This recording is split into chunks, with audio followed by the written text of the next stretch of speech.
et ensuite le monseigneur m'a introduit comme colonel. Avant d'apporter une petite clarification, j'aimerais leur dire que d'abord j'accepte cette bénédiction.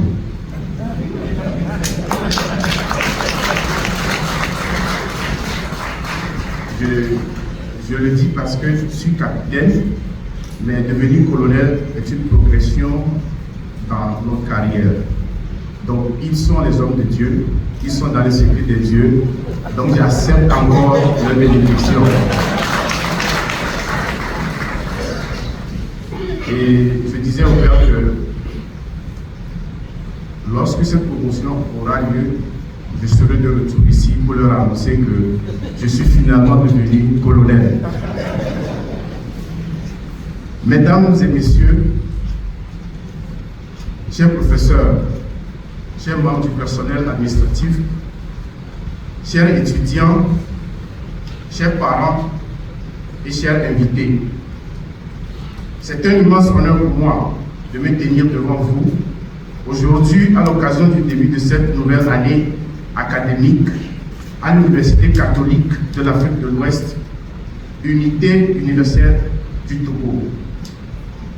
Je tiens d'abord à exprimer ma gratitude à toute la communauté universitaire pour cette invitation, particulièrement au Père Augustin Ochoko, président de l'université, à M. Bossou et enfin à Mademoiselle Christelle Vignon. Nous sommes ici rassemblés non seulement pour marquer le début d'une nouvelle année, mais aussi pour réfléchir ensemble sur ce que cette année peut signifier pour tout un chacun de nous. Le thème de mon message aujourd'hui est s'organiser pour réussir.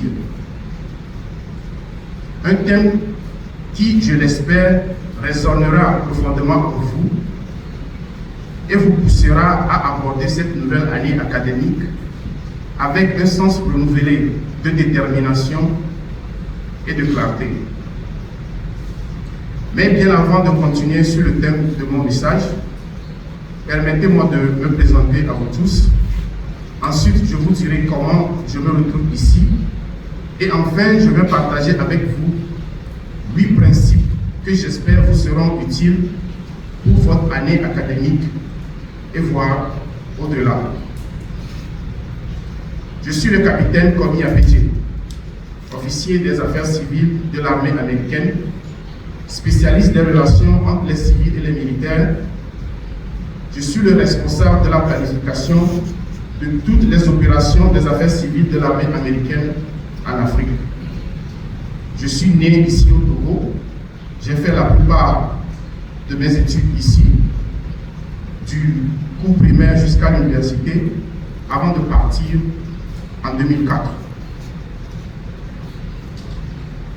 Partir en Amérique a été pour moi un simple rêve d'adolescent qui avait commencé quand j'étais en classe de 3e, lors des cours d'histoire et géographie.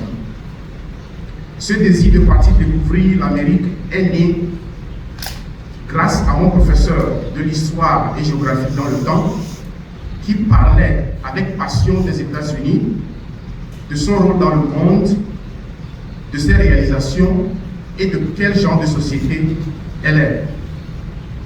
Malgré que lui-même n'a jamais été aux États-Unis ou vécu aux États-Unis.